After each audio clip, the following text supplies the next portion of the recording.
Do you also see that, like on your job, that they are looking for different profiles when hiring? Or do you see it within yourself? Like, are you doing a different type of work compared to 6 months ago? Or yeah, I'm probably do you doing feel more like products. it's more coming in the future? I think it's coming. I'm seeing it as I'm talking to different people in the industry. Like, I'm seeing the role of product. We're officially live.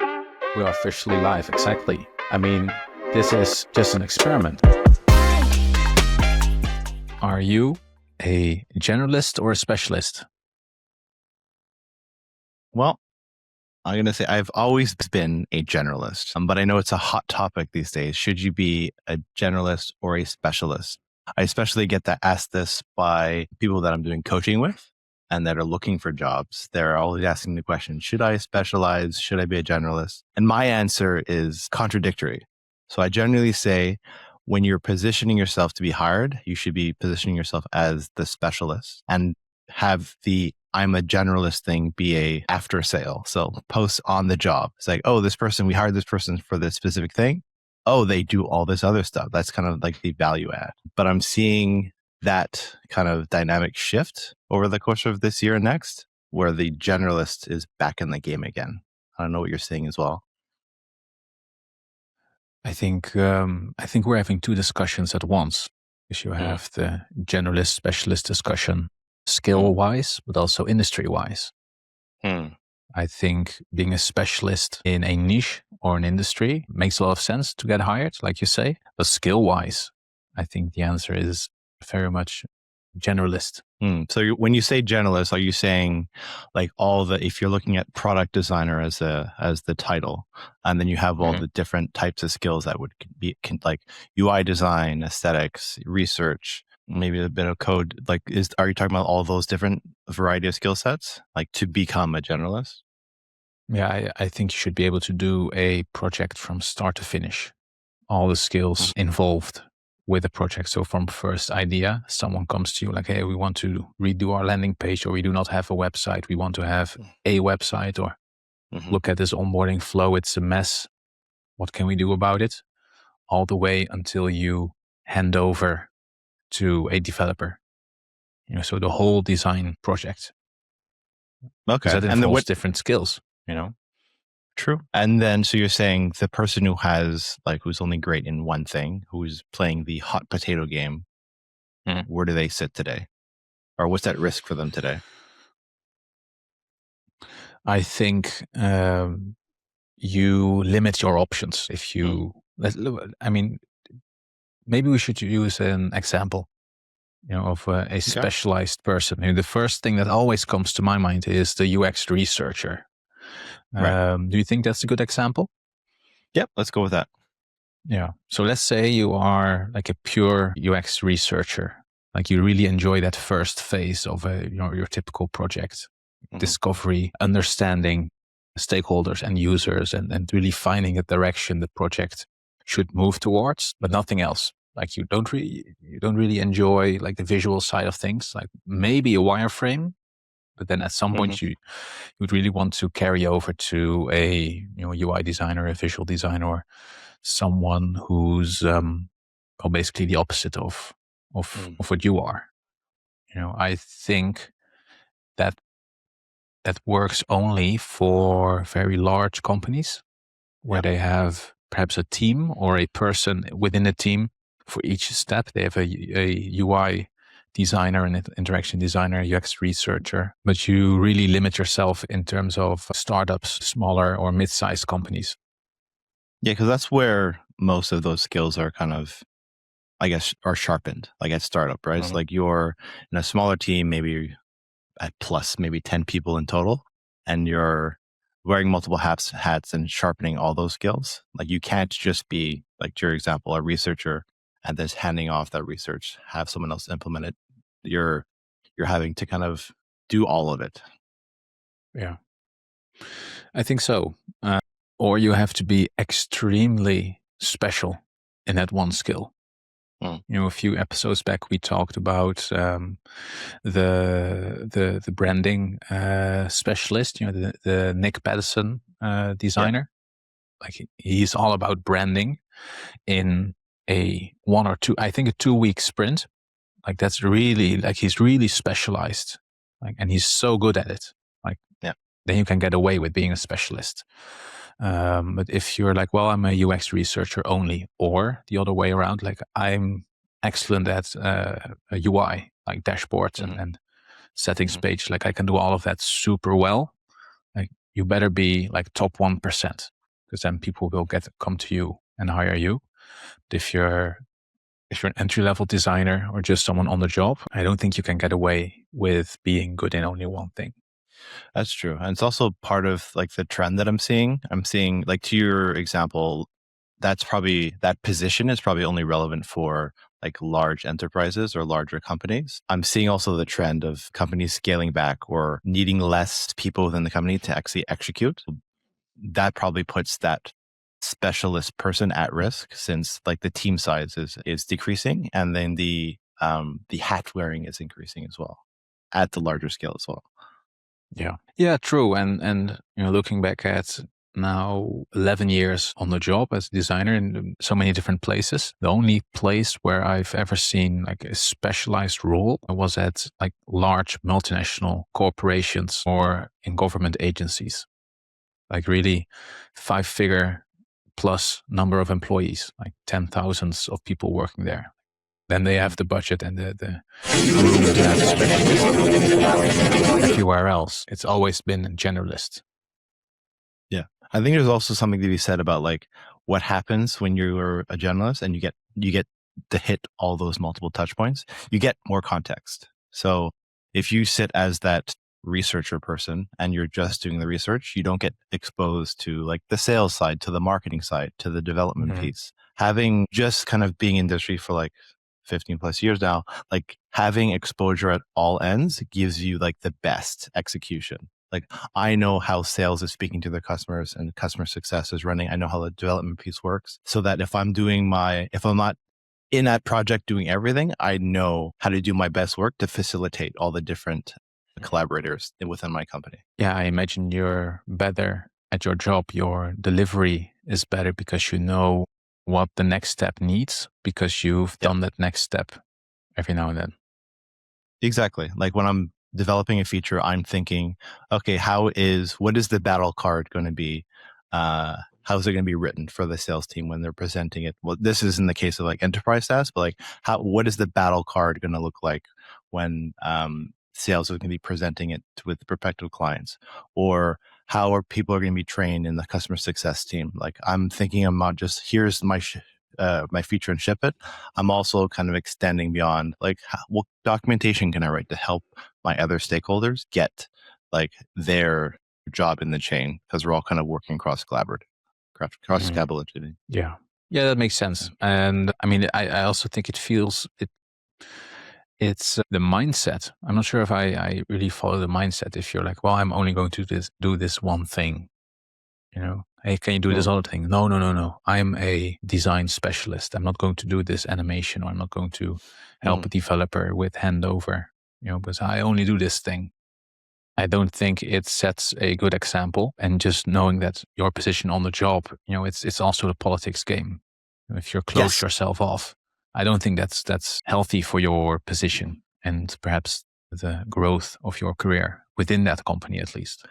Yes, and on that, like if you are just doing your specific thing and not collaborating, like you're pushing out Jira tickets, you can, especially in this remote first culture, like you can get forgotten really easily. But if you're the type of like designer that collaborates and speaks and reaches out to the different departments, your visibility gets kind of shot through the roof. And then in that, you get to see your value. This person doesn't just do their part. They also help the company as a whole, and they help the different departments. And that's good for your promotion. Like this person is not doing a thing. He's also making the team better. Yeah. I mean, that's often forgotten, right? Like making the team better, making people. If you want to go to leadership at some point, it's all about you making the team better, taking away obstacles so that the team can move forward. Do you think a design system designer is that a specialist or is that a generalist? Well, I mean, it's a specific category, but I think like at the surface level, it looks like you do you're creating buttons and gradients, but Mm. it's in reality, it's a bit, well, it's just all our job really, but it's really more than that. It's how does this foundational, like these components, how do they scale? And then how do they react for new features that are coming down the pipeline? So it's not just like, okay, these are different hover states or different gradients or color tones. It's like, how does this system react and evolve over time? And how can we make sure that it's consistent? And that's speaking to sales team or product, understanding what features are coming down the line to expect, okay, what components do we need to build? I'd speak to the engineering team and see what are some of the frustration points, or like what are they having to build over and over again instead of just building a component one time? How can we make this consistent? So it's like a specialist, but you're cross-pollinating across departments if you're a good design system designer. Yeah. So it's a generalist. It's a tough one. Yeah. Well, the reason I'm asking is partially because I don't know myself, so I'm asking you, see what you think, but also because I think we can get caught up so much in, well, you're this or you're that, you're T-shaped or M-shaped or specialist or generalist, like all these labels, and we're fighting within our community, what we are. Should you code, shouldn't you code? And I think generalist versus specialist is yet another example of wasted energy, basically. And the design system designer is, I think, a great example there. Also, it shows you the difference between both options for, niche versus skill.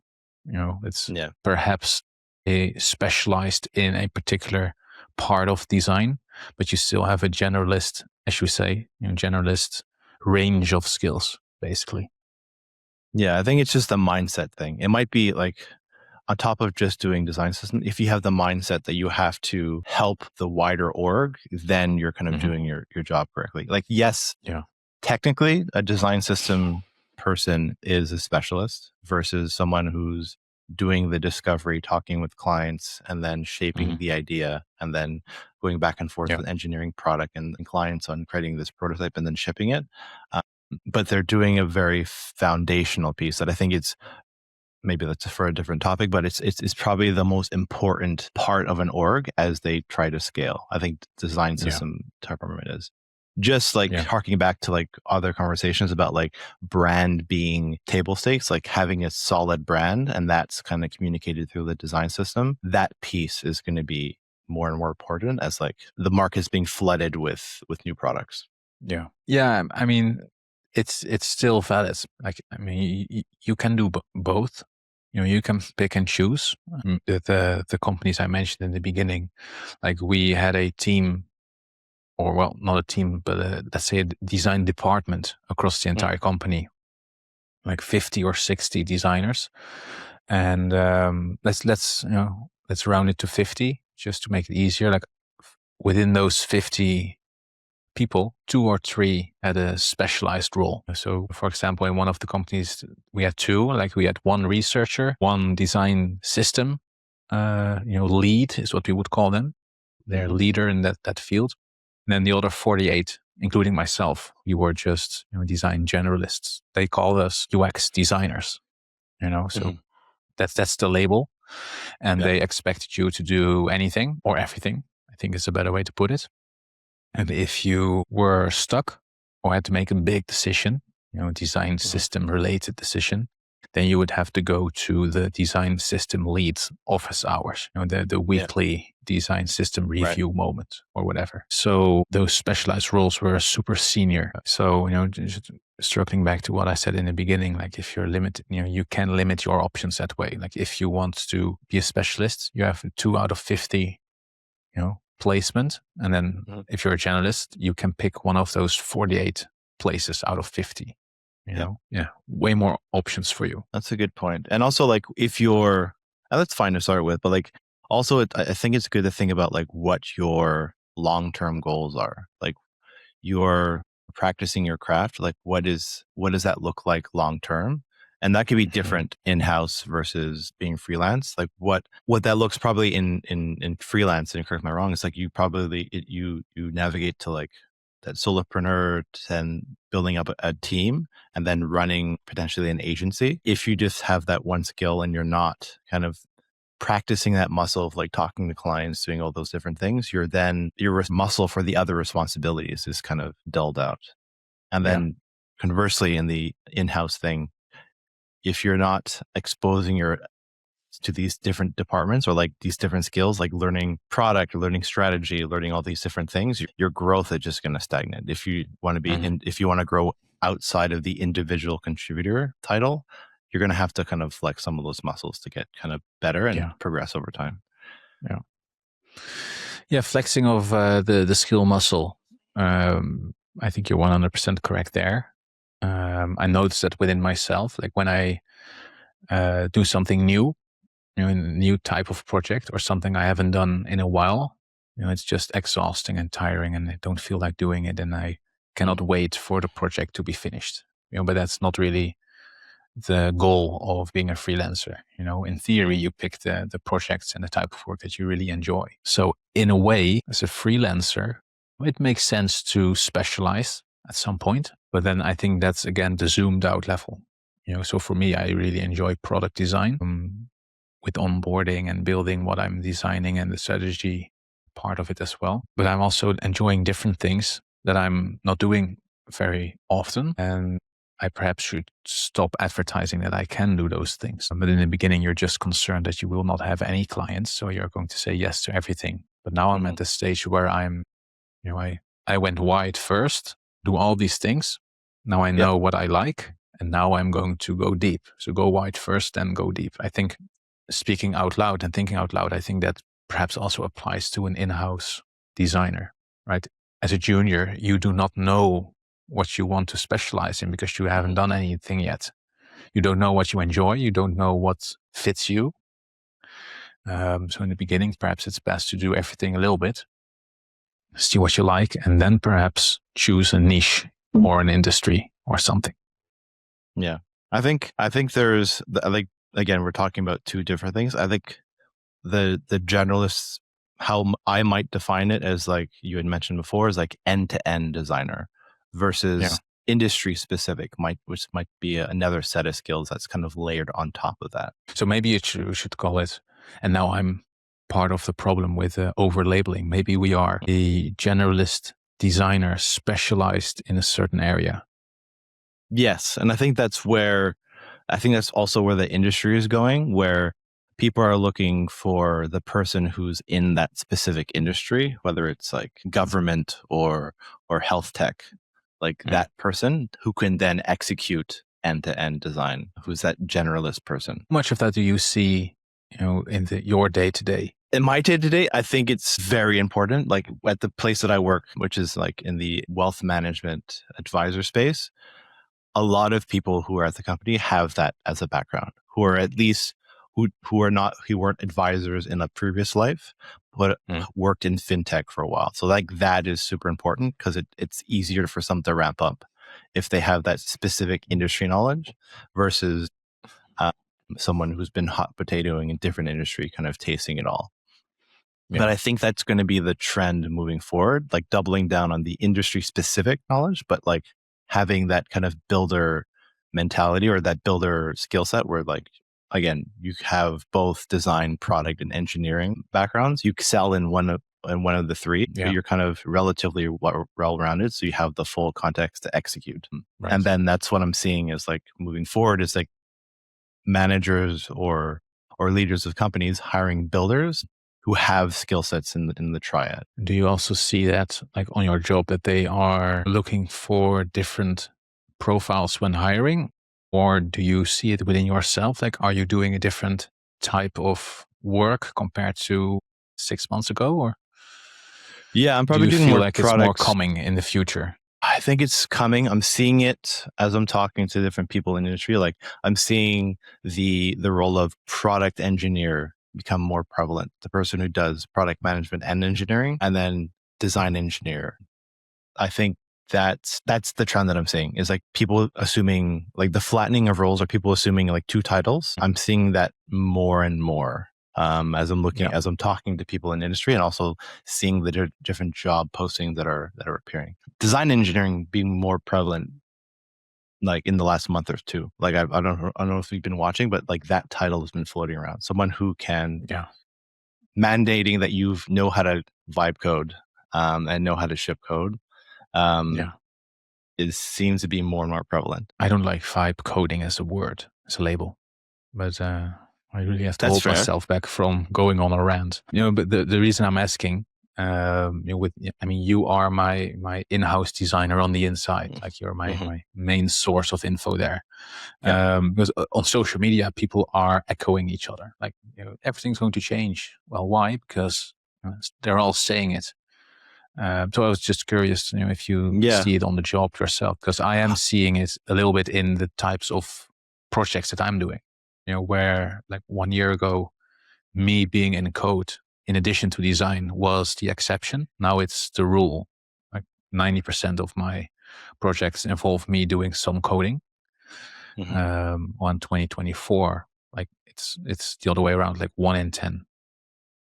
Yeah, I think in my org specifically, I think the design department is pushing really hard on kind of this AI adoption race, which is good. So they're creating our own like GPTs or like brand specific GPTs that can create imagery that are aligned with like our messaging, our tone. And then I got access to GitHub. Other people are following suit. I think that like we may be, I don't know if we're ahead of the game. I think we're on the pulse of what's happening, what shifts are happening. I'm seeing that those kind of moves being adopted across the board.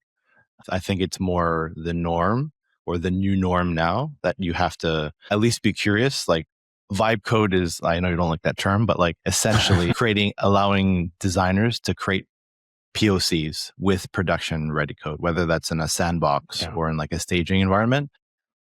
Versus creating a wireframe that's more abstract, that doesn't really communicate how it works and how it kind of pulls in data, like those important pieces to validate. I think that's where we're the point we're getting to. We're not at the designers are shipping code yet, but like we're at that in that gray zone. Yeah, true. Yeah, so I think we can confirm that the change is actually happening. I see it within my projects. You see it on the job every day. And me not liking the word vibe, that's a me problem. So I mean that's me clinging on to labels and what they mean for myself a bit too much. No, but I think there's a connotation with the word vibe code where it's like I put in a prompt and I get this thing that looks like a super junior person would create it. But like there's I think vibe code or whatever new term we get is basically quick to prototype, a quick way to get to spin out like 5 ideas to get validated versus, and then not being hung up on like all the different edge cases, but just like have a thing ready. That's one-to-one with what it might be in production.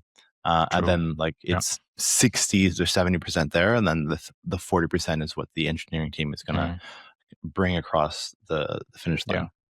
I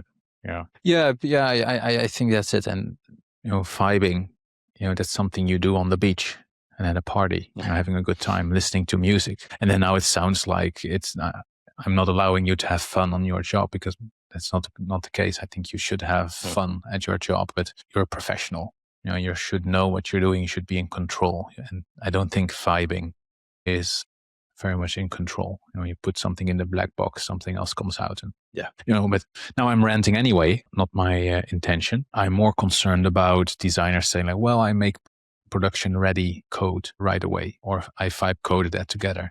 And that shows me that you haven't been in an actual code base with 5 years of tech debt and quick fixes and spaghetti code. There's always so much to do, edge cases and security and just the preferences of the dev team that you have to follow. So it's close. It's good enough to not be an idiot when you create a PR. They will not laugh at you, but there will be feedback.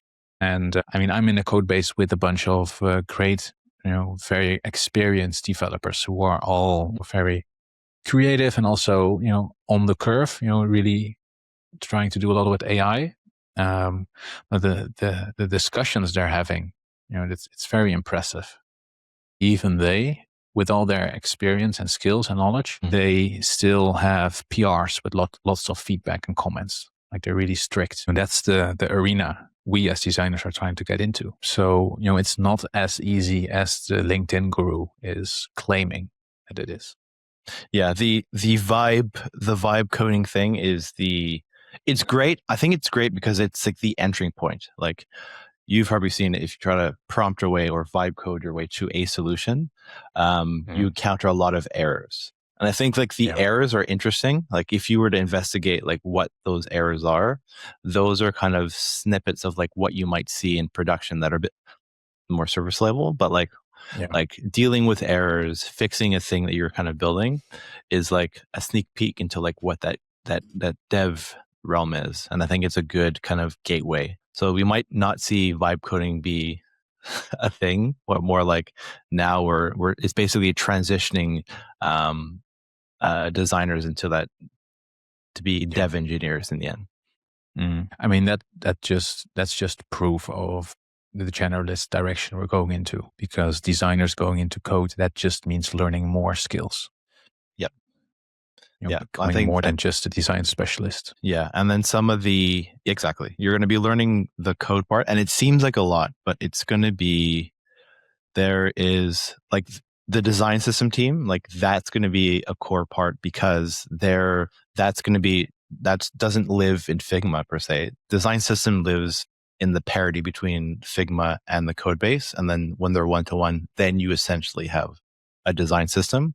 But once that's implemented, there are some tools that you can leverage. I even seen PMs actually using vibe coding solutions where they're able to get their ideas into production with like a PR, obviously. But the bar is going to be lowered and it's going to be more accessible to everyone, product included.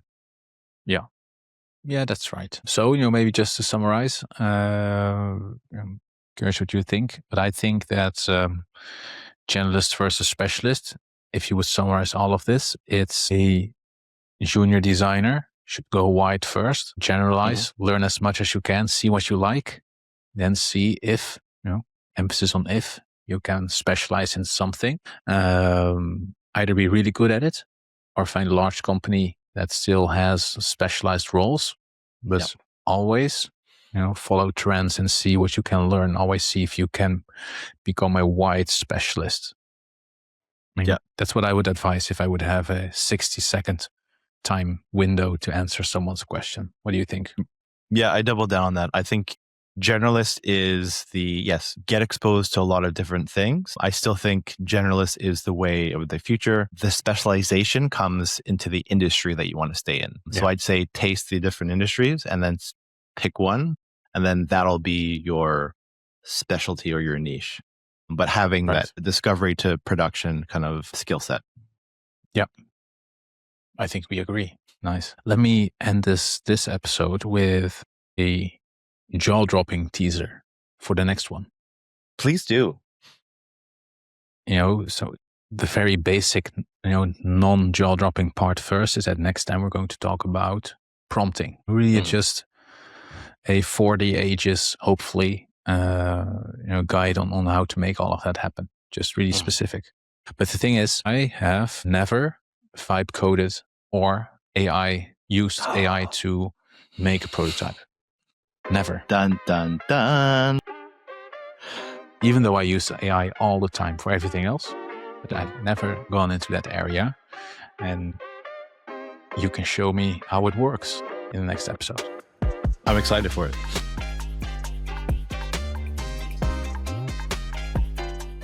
That was a great episode. So if you like this content and want to hear more, please like and subscribe. Yeah. And if you want to see more, please go to designtablepodcast.com, Spotify, Apple Music, all the big players and more.